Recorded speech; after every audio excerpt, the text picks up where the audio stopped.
And away we go, episode 1239 of the Al Galdi podcast. It is Thursday, January 15th, 2026. It is the 2-year anniversary of the Washington Commanders announcing the hiring of Adam Peters as general manager. January 15th, 2024 was when the team announced the hiring of AP as GM.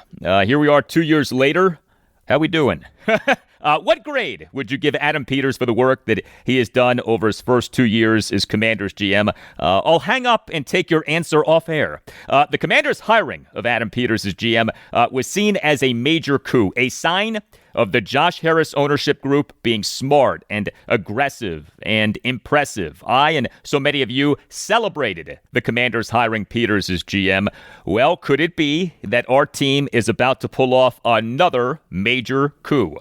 We on Wednesday afternoon had reports that the Commanders on Wednesday were interviewing Minnesota Vikings defensive coordinator Brian Flores for the Commanders defensive coordinator vacancy. The number one realistic target for our team in its defensive coordinator search has interviewed for the job.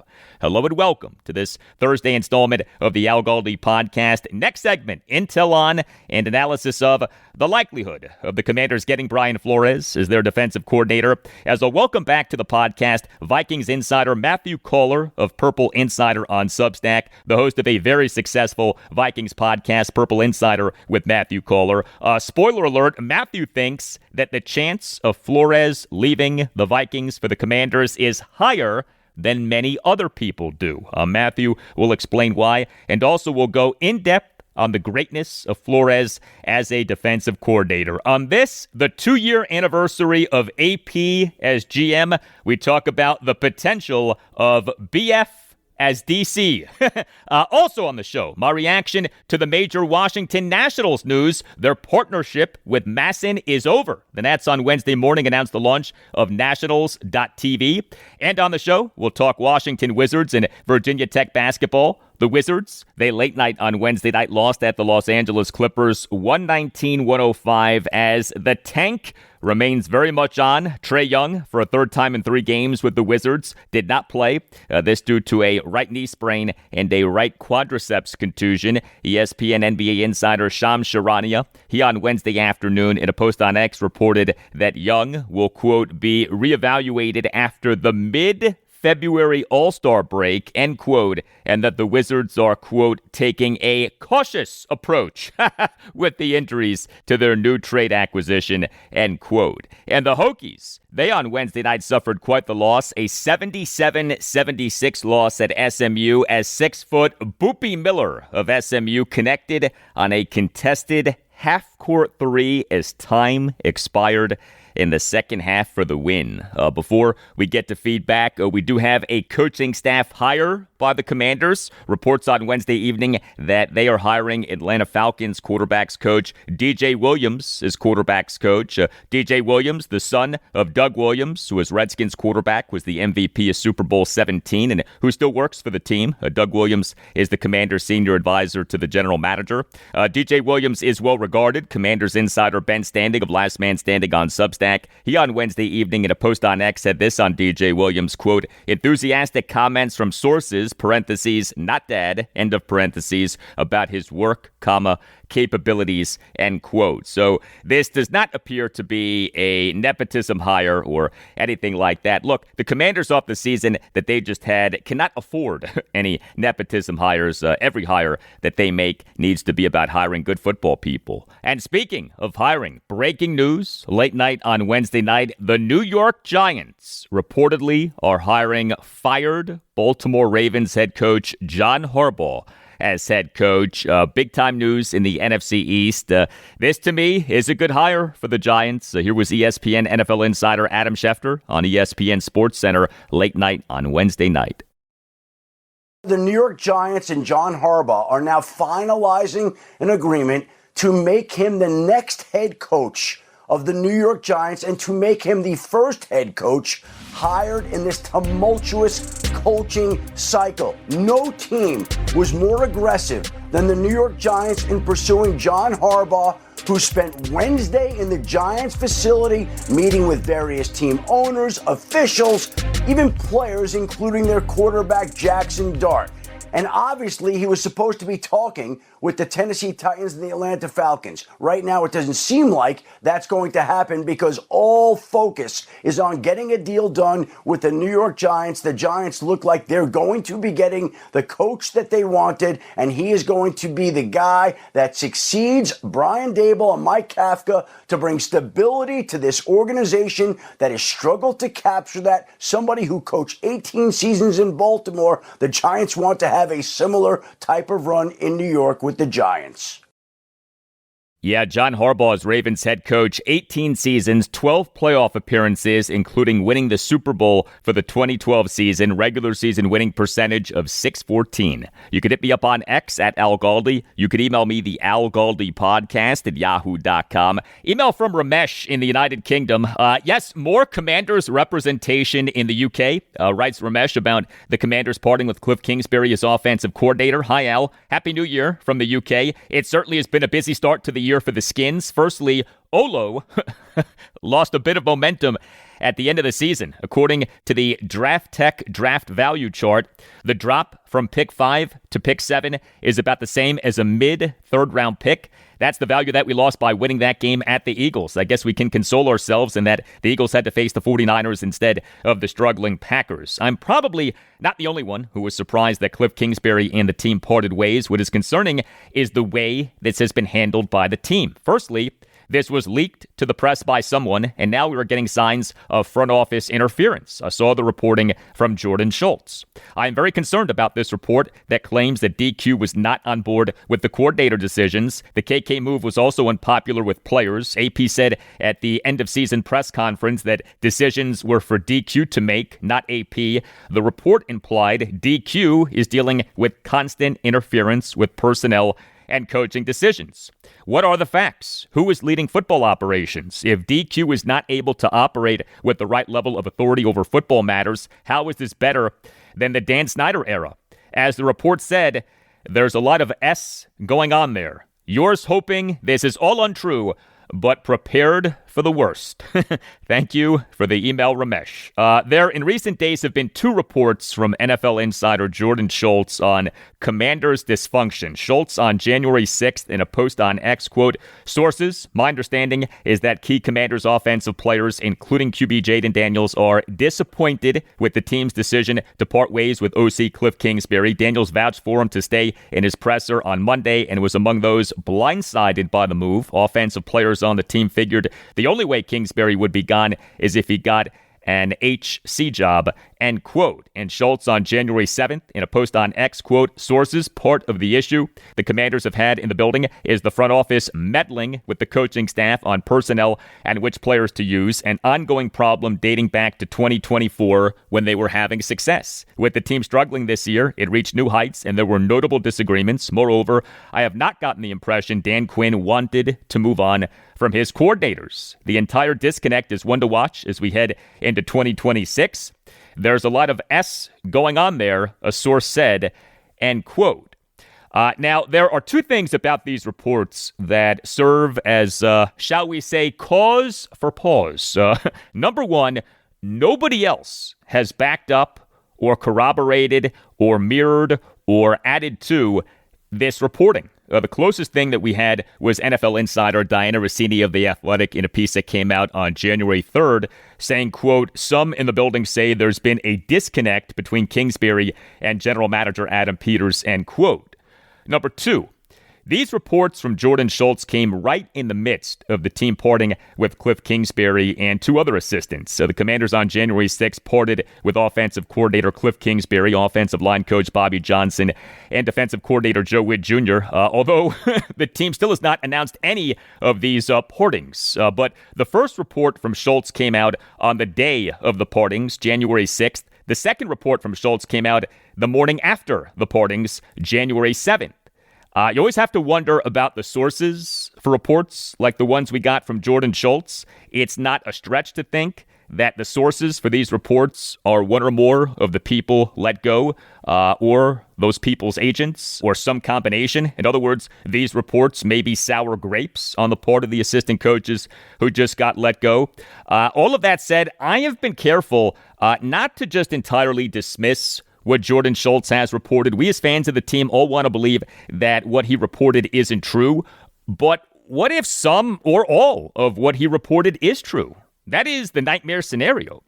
I mean, when we read, quote, sources, part of the issue the Commanders have had in the building is the front office meddling with the coaching staff on personnel and which players to use, an ongoing problem dating back to 2024 when they were having success. With the team struggling this year, it reached new heights, and there were notable disagreements. Moreover, I have not gotten the impression Dan Quinn wanted to move on from his coordinators.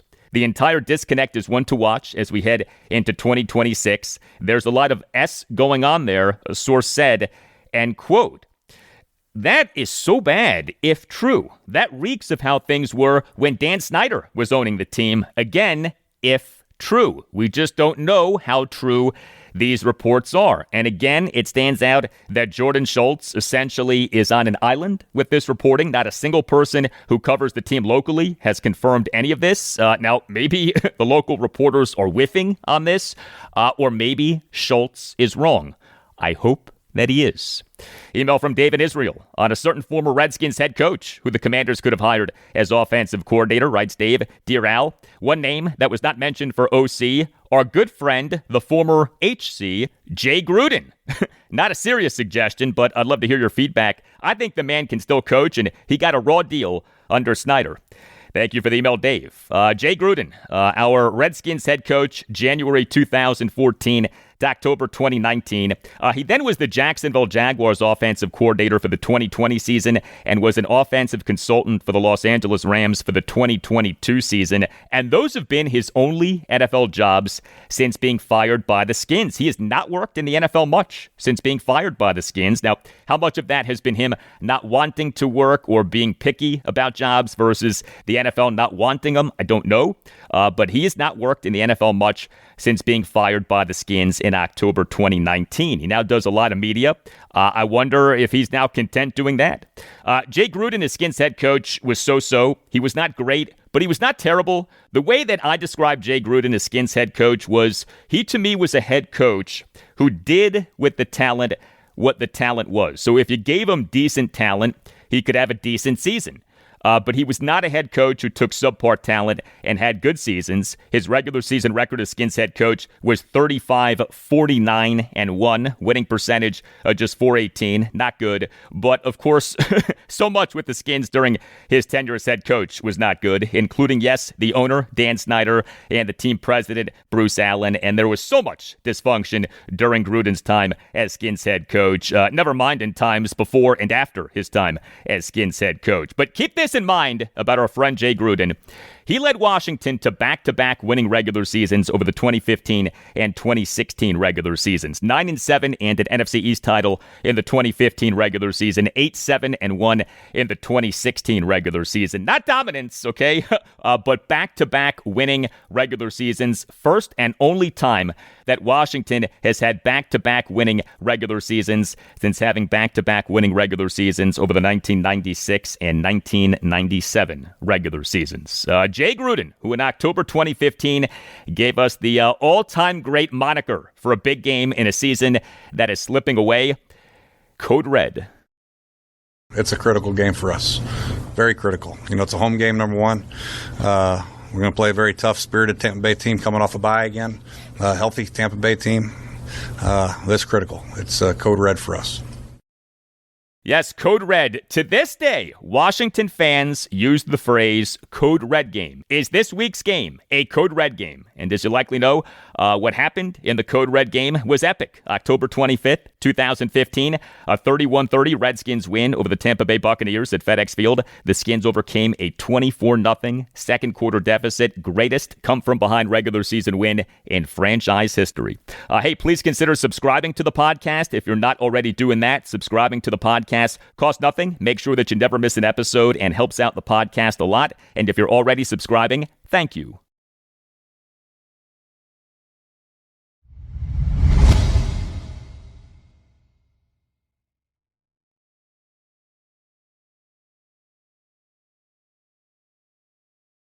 Major developments in the Washington Commanders' search for a defensive coordinator. We on Wednesday afternoon had reports that the team on Wednesday was interviewing Minnesota Vikings defensive coordinator Brian Flores for the Commanders' defensive coordinator vacancy. We on Wednesday afternoon also had reports that the Commanders have interviewed Seattle Seahawks defensive passing game coordinator and defensive backs coach Carl Scott. Also, the Commanders on Thursday reportedly are interviewing fired Arizona Cardinals head coach and former Philadelphia Eagles defensive coordinator Jonathan Gannon for the Commanders' defensive coordinator vacancy. The other reported candidates for the job, Las Vegas Raiders defensive coordinator Patrick Graham, Kansas City Chiefs defensive line coach Joe Cullen, and Tennessee Titans defensive coordinator Denard Wilson.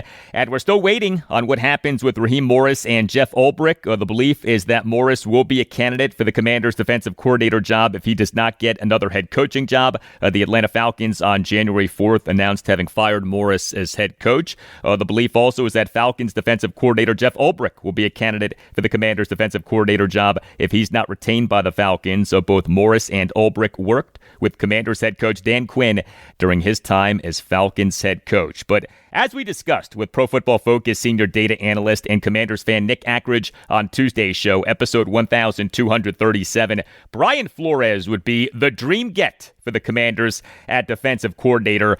They, to me, should offer whatever it takes to get him, if they can get him. We still don't know how gettable he is. He was on an expiring contract. The reporting has been that the Vikings want to re-sign him if he doesn't get a head coaching job. And we on Wednesday afternoon had reports that the Pittsburgh Steelers have requested to interview Flores for their head coaching vacancy. He is a wanted man, and for good reason. Brian Flores has been the Vikings defensive coordinator since February 2023. Here are the Vikings NFL rankings in total defense per DVOA for each of his 3 regular seasons as the team's defensive coordinator. 2023, number 11. 2024, number 2. 2025, number 3.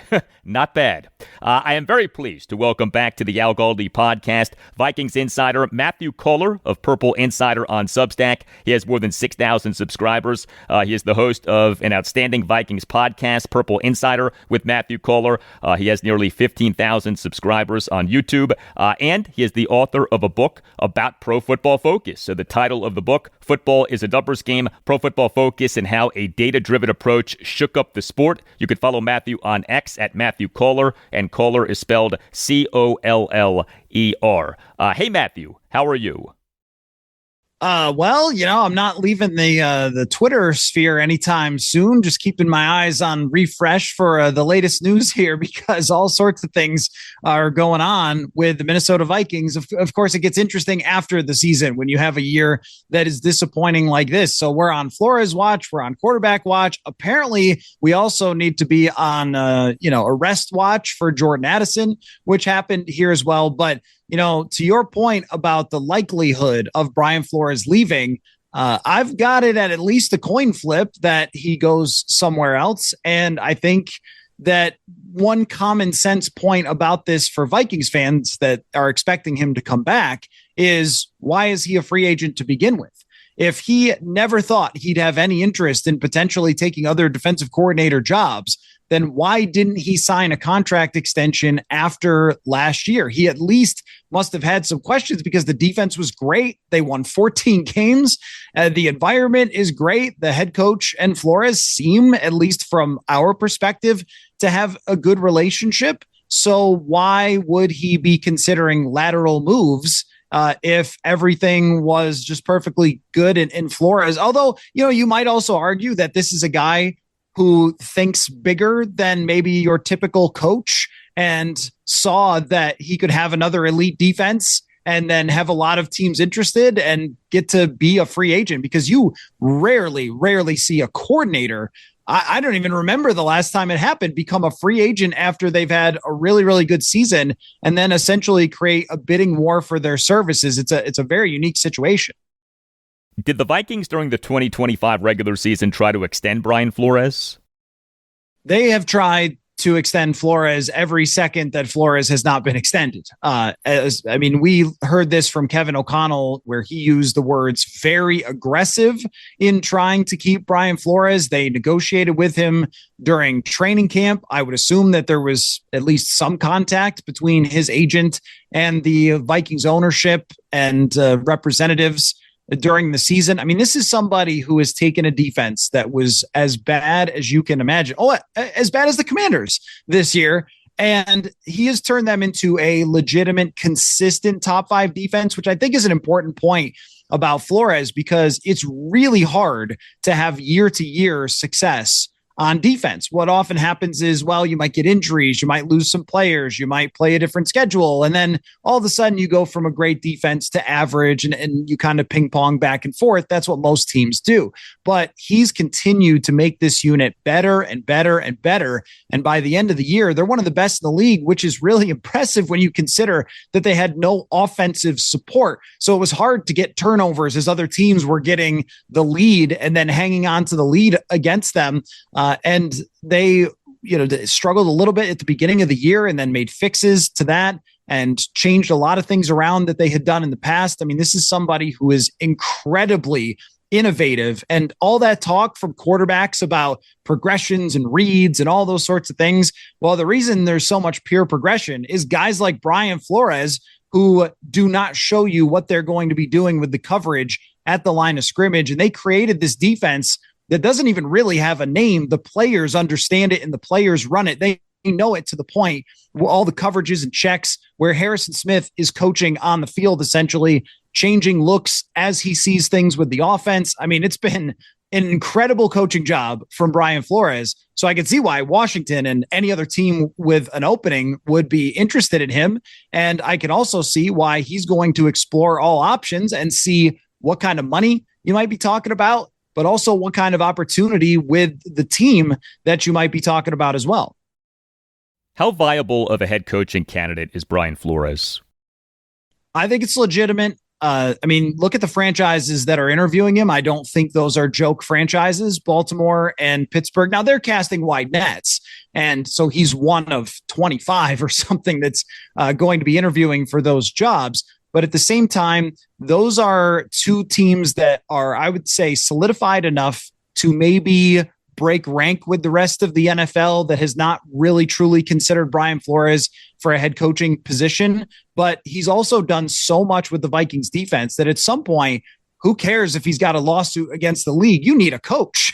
And the Pittsburgh Steelers were the team that kept Brian Flores' career alive, because after he leaves Miami, kind of outs them for trying to allegedly pay him to lose games, and then goes through sham interviews and goes through the lawsuit process. I mean, his name had to be mud with all NFL owners, right? And the Rooneys were the ones that stepped up, and Mike Tomlin stepped up and said, wait a minute, this guy's way too good of a coach to not be helping out somebody. So they brought him in, and he worked as an assistant under Tomlin, which opened the door for the Vikings to bring him in as a defensive coordinator. And then he absolutely proved his worth over the last couple of seasons with Minnesota. And I think that lawsuit, well, it still exists, and the NFL is still fighting him because they wanted to go to league arbitration, and Flores wants it fought out in the courts.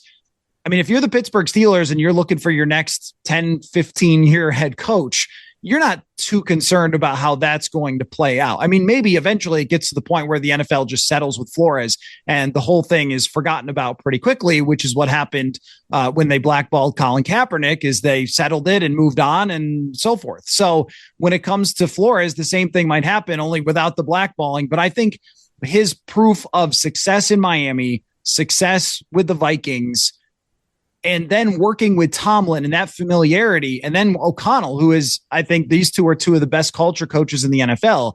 I think he has really strengthened his case, but they're going to have so many options that what are anybody's odds to get either one of those jobs when they're interviewing so many people?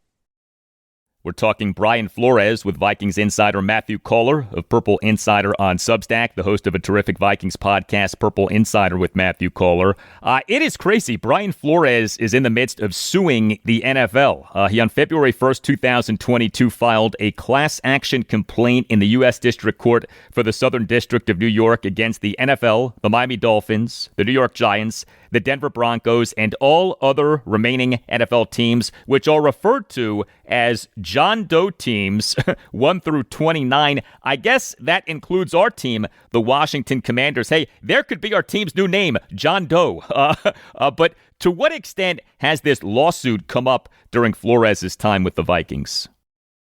Well, we've brought it up with him, and he has not wanted to really go there. I mean, Flores is and usually when you say someone's calculated, that sounds like, critical, like skeevy or something. It's not but he is very well thought out. This is an incredibly intelligent guy who thinks about what he says before he says it when he's at the podium. And so he's not going to say anything about this lawsuit that could put anything in jeopardy. He's just not going to go out there sort of guns a-blazing or whatever. He's pretty much said it's ongoing, and that's all he's going to say about it. And that's also what's made this situation a little bit difficult to figure out, because the only comments that he's made are that he clearly would love to be a head coach again in the league, and that is his goal. And he said when we asked him specifically about lateral moves, which would be going to Washington, D.C., he said here in Minnesota that the football has been a fit, and then sort of left it at that, which is the business a fit? Could that be a money situation? Or could there be other things? And we can only really speculate about that stuff because, as I mentioned, this is a close to the vest guy who's not showing his cards at the podium. So when we're trying to figure out, okay, is there some reason specifically behind him not wanting to sign a contract last year that would still exist right now? And one thing that comes to mind for me is the quarterback situation. That one thing I know for sure is Brian Flores loved Sam Darnold. Those guys were tight. They were like, hey, we're going to talk in the lunchroom football. We're going to, meet up just randomly and talk. They really connected super well. And when they move on from Darnold, there was some dissent. I'm not saying I know this was Flores, but there was dissent about moving on from Darnold or not getting Aaron Rodgers and going to J.J. McCarthy. And this year, I can't imagine the frustration of the defense. They played well enough for this team to have 12 wins if they got average quarterback play, and they end up with 9 because they got probably bottom 3 quarterback play. I mean, it was about on par with the New York Jets and the Las Vegas Raiders, and yet they finished with 9 wins and look pretty decent. If I'm Brian Flores and the Cowboys are checking in with Dak Prescott, or the Commanders are checking in with Jaden Daniels, it matters, because if you can get teams playing from behind, then you can do whatever you want defensively. And the other thing is, too, Flores comes from the Patriot way. This guy is a winner. He wants to be competing for championships. And we're sitting here talking, Al, about the Vikings maybe getting Mac Jones. Does that sound like championships to you? That sounds like Washington bringing in Tony Banks or something. Like, it just does not feel like this is a team, when you look at Chicago, when you look at Green Bay, when you look at Detroit, that is going to have the horse at that most important position to truly compete for a championship. So there might be some intrigue there to say, all right, if Jaden Daniels on this team and I get them to the 15th best defense next year, I mean, we could be competing, especially with, the Eagles kind of teetering a little bit. I mean, you could really be competing for a Super Bowl. The ultra-aggressive nature of Brian Flores as the defensive coordinator is something. The Vikings for the 2025 regular season were number 1 in the NFL by miles in blitz percentage per Sport Radar, 44.3. What do you make of that aspect of his coaching? So there are times where it looks like I'm playing Madden and I am just sending all blitz, engage 8, I think is what it is on Madden every time. But it really has so many moving parts to it that are fascinating, because it's not just blitz. It's where does the extra rush come from?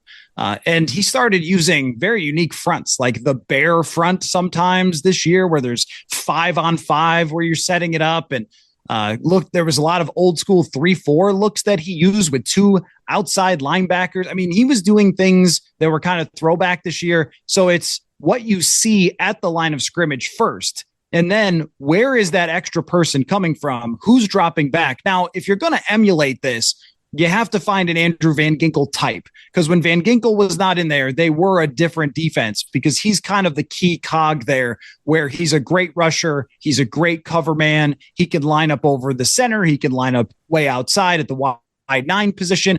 I mean, there's all sorts of different ways that he can be used specifically, but he's found all these. And this is really a key point about Brian Flores, is that he came from the scouting world, not the coaching world. So he wasn't like grad assistant coach and then coach. He was a front office guy first, and his player evaluation abilities have shined in Minnesota. I mean, they got Isaiah Rodgers, who was just a rotational player for a couple different teams, top 15 by PFF this year in coverage. Jalen Redmond was in the XFL or the UFL or whatever the heck it is now, and he became a legit stud for them on the defensive line. Like, they found a lot of these guys. Josh Metellus is another one who was a 6th round pick special teamer and then plays 1,000 snaps over multiple seasons. So I think his ability to identify talent that works for his system then combines with what you're talking about, the aggressiveness, the blitzing, and they understand that, and I think it was Byron Murphy that told us this, that when you rush like that, the opposing team only has so many things they can do to counter it, and they prepare for those things. So the Vikings had the lowest average depth of target against, because teams are trying to get the ball out fast, but the corners can play aggressively, right? So there's really a trickle-down effect. You do need the right people to play that crazy aggressive, but that's one of his things, is he really seems to know what type of players fit perfectly for what he's doing.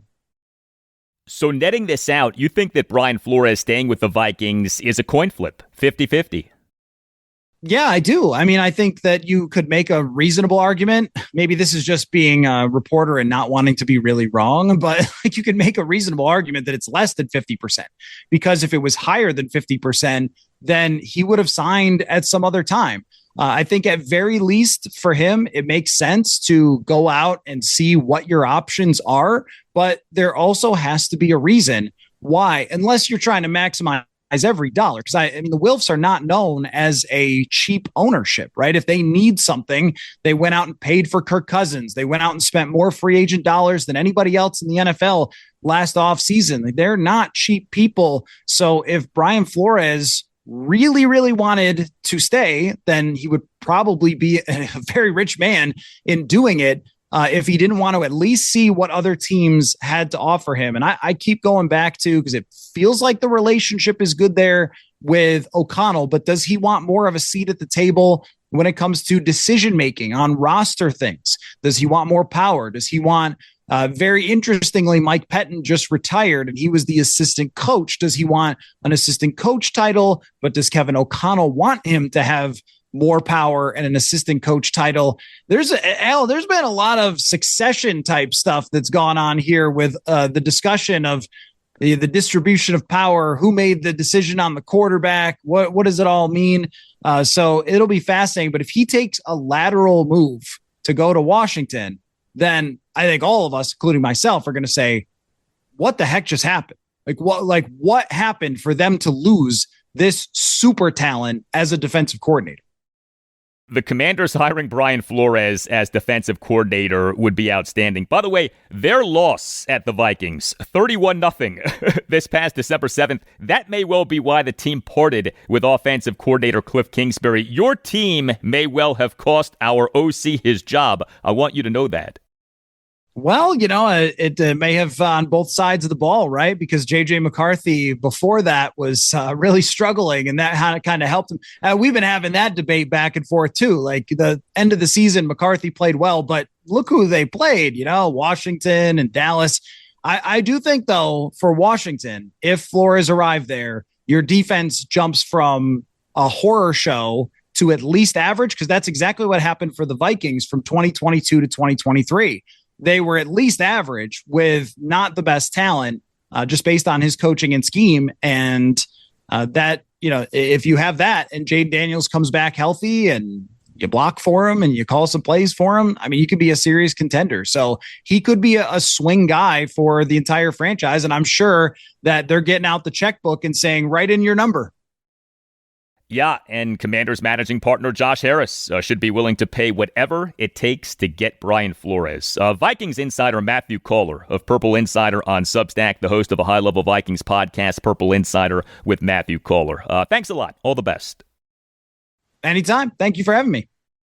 All right. Hey, if you are planning a wedding or you know someone who is, check out or have that person check out cateringbyuptown.com. Catering by Uptown delivers not just delicious food of the highest quality, but also a flawless and memorable experience tailored to your special day. Catering by Uptown's team is dedicated to meeting your every need with elegance and precision. If you visit cateringbyuptown.com and click on venues, you can set up your own personal tour of one of Catering by Uptown's premier venues, including outstanding waterfront venues. Also, Catering by Uptown is great for parties, so whether a birthday, an anniversary, a retirement, or a charity gala, Catering by Uptown understands that special events deserve to be celebrated in style. Catering by Uptown takes care of every detail so that you can enjoy your event. Catering by Uptown is a family business. It is run by the Pereiras, who are great Commanders fans and loyal supporters of this podcast. Visit cateringbyuptown.com and make sure that you mention that Al Galdi sent you. That's cateringbyuptown.com and make sure that you mention that Al Galdi sent you.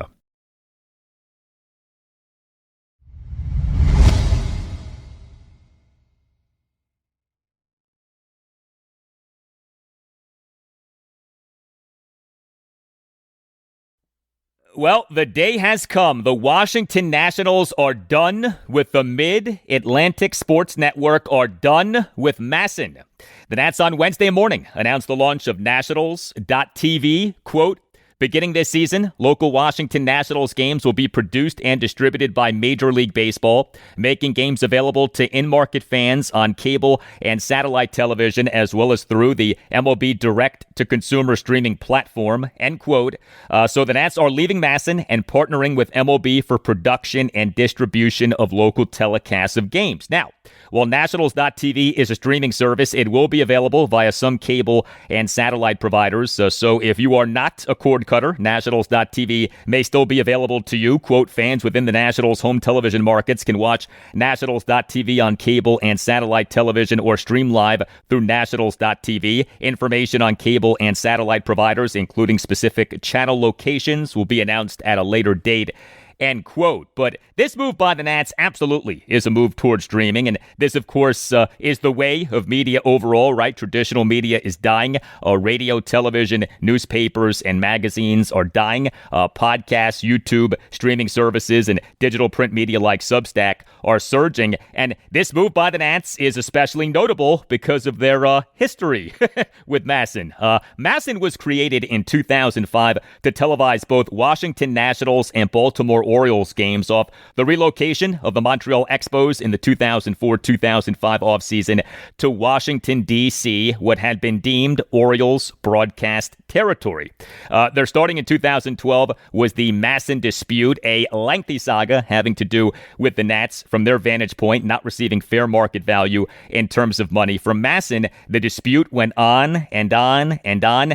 And then out of nowhere came to an end. We, on March 3rd, 2005, got the shocking announcement from the Nats and Does that the MASN dispute was over. The announcement included the following, quote, the Washington Nationals and Baltimore Orioles jointly announced the final resolution of all issues related to the MASN dispute. For the 2025 season, Washington Nationals games will continue to be televised locally, exclusively by the Mid-Atlantic Sports Network, MASN, under a new one-year contract. After this term, the Nationals will be free to explore alternatives for their television rights for the 2026 season and beyond. As part of the settlement, all disputes related to past media rights between the Nationals, Orioles, and MASN have been resolved, and all litigation will be dismissed, end quote.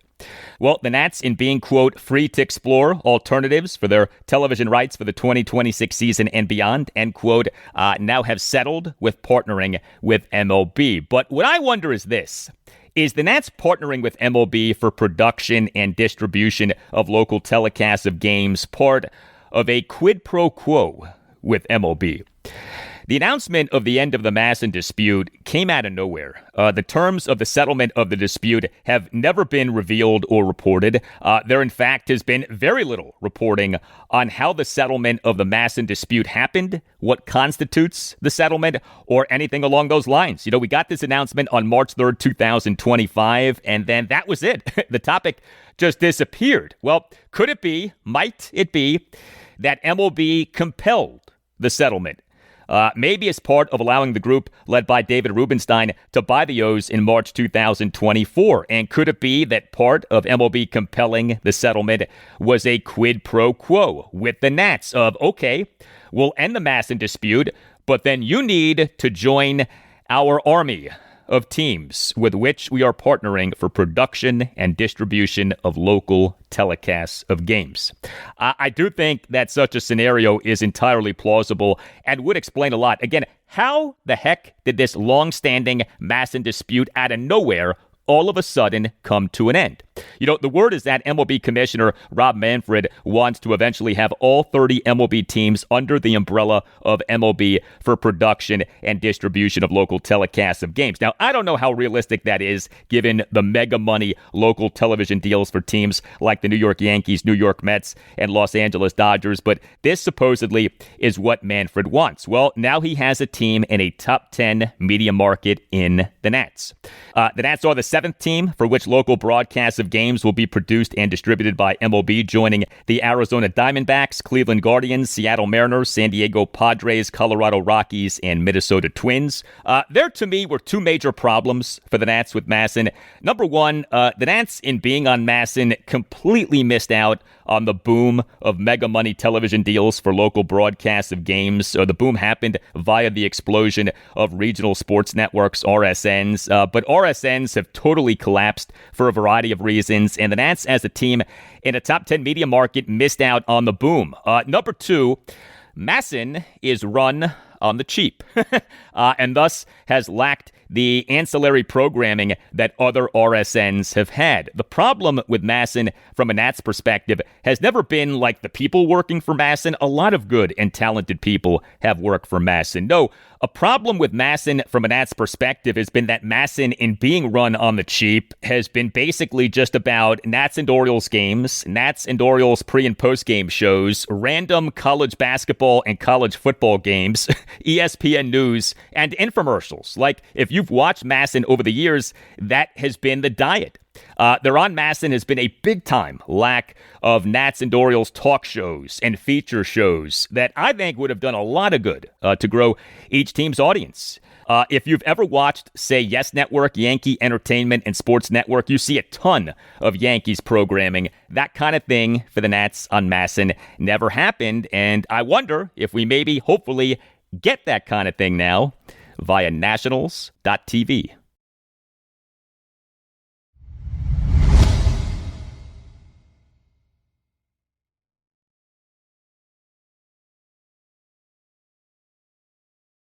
If you are like me, a Washington Wizards fan, wanting the team's key young players to do well, but also all in on the tank, know that we have received a good sign regarding the tank, a sign that Trae Young is not playing anytime soon. The Wizards in the NBA's 2025-2026 regular season fell to 10-29 with a 119-105 loss at the Los Angeles Clippers late night on Wednesday night. Trae Young, for a third time in 3 games with the Wizards, did not play due to a right knee sprain and a right quadriceps contusion, and ESPN NBA insider Shams Charania, he on Wednesday afternoon in a post on X reported that Young, quote, will be reevaluated after the mid-February All-Star break, end quote, and that the Wizards, quote, are taking a cautious approach with the injuries to their new trade acquisition, end quote.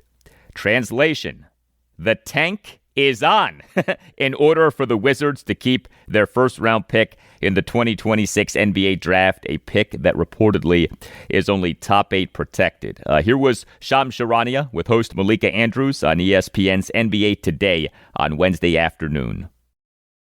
Before we let you go here, Trae Young, obviously he is the newest man in Washington, but we haven't seen him on the floor yet. When can we expect him to? Malika, sources tell me Trae Young is still recovering from MCL and quad injuries on the same leg. The Wizards are going to take a very cautious approach with Trae Young. Sources tell me he will be reevaluated after the mid-February All-Star break. So mid-February All-Star break, reevaluation for Trae Young. Okay, so that's still about a month away from now. So at least another month for Trae Young. I love that from Shams Charania. The Wizards with Trae Young taking a very cautious approach. The Wizards are going to take a very cautious approach with Trae Young.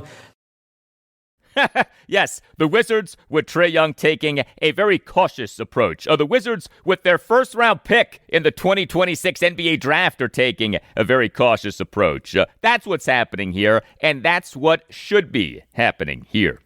Now, the Wizards for this game at the Clippers late night on Wednesday night ended up being without a bunch of guys. No Trae Young. Alex Sarr played for just 13 minutes, 20 seconds as a starter. He in the second quarter got ejected from the game, this for committing a second technical foul. Bilal Coulibaly left the game due to lower back tightness, and Cam Whitmore remains out.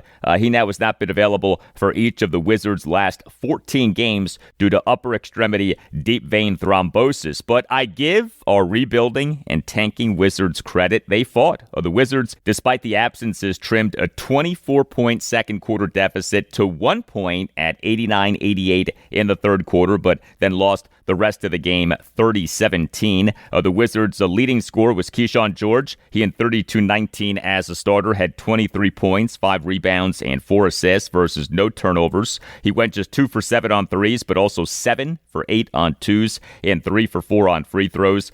Nice game for Chris Middleton. He in 27-20 as a starter had 17 points, 5 assists versus 2 turnovers and 3 rebounds. He went 3 for 7 on threes and 4 for 7 on twos. Did not attempt a free throw. Bub Carrington, he in 32-56 off the bench went just 1 for 11 from the field, 0 for 6 on threes, and 1 for 5 on twos, went 2 for 2 on free throws. He scored just 4 points, but he also had 7 assists versus 1 turnover and 5 rebounds. Next up for the Wizards are games on back-to-back nights this weekend at the Sacramento Kings Friday night at 10 and at the Denver Nuggets Saturday night at 9.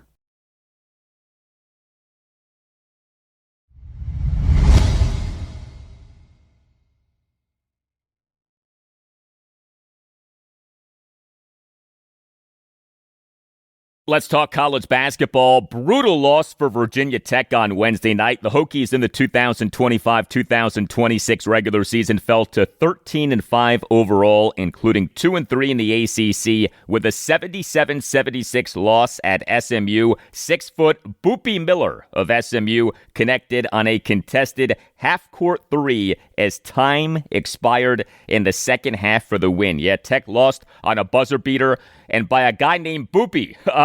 Tech held SMU to just 3 for 15 on threes, including Miller to just 1 for 6 on threes, but the one was a big one. The Hokies led by 4 points off a three by 6'5" Jaden Schutt with less than a minute left in the second half, but missed 2 front ends of 1-and-1s, one by 5'11" Ben Hammond and one by 6'8" Toby Lowell.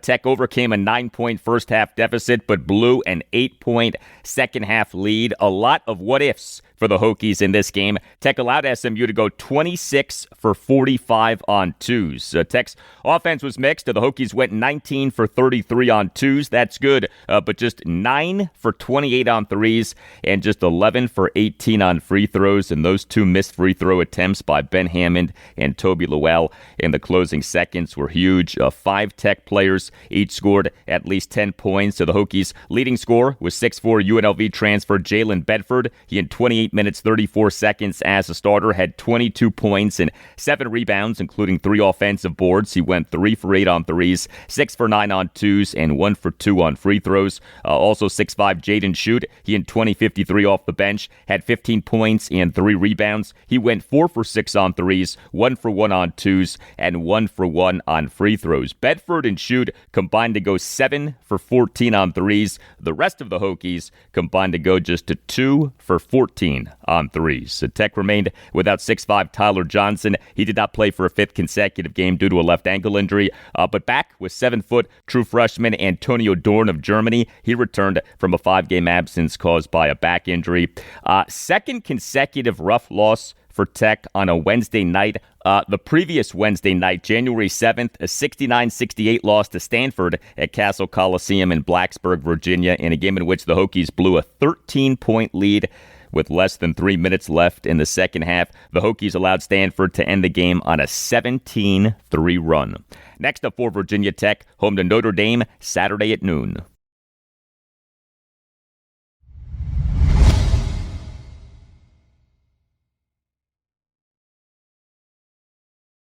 And that'll do it for you and me for now. Keep the feedback coming. You can hit me up on X at Al Galdi. You can email me the Al Galdi podcast at yahoo.com. Friday show, episode 1240. We'll have much more on the Washington Commanders. Also on Friday's show, I'll talk Washington Capitals. The Caps are home to the San Jose Sharks Thursday night at 7. Have a great rest of your Thursday, and I'll talk to you on Friday. It's a critical game for us. Very critical. It's a home game, number one. We're going to play a very tough, spirited Tampa Bay team coming off a bye again. Healthy Tampa Bay team. That's critical. It's code red for us.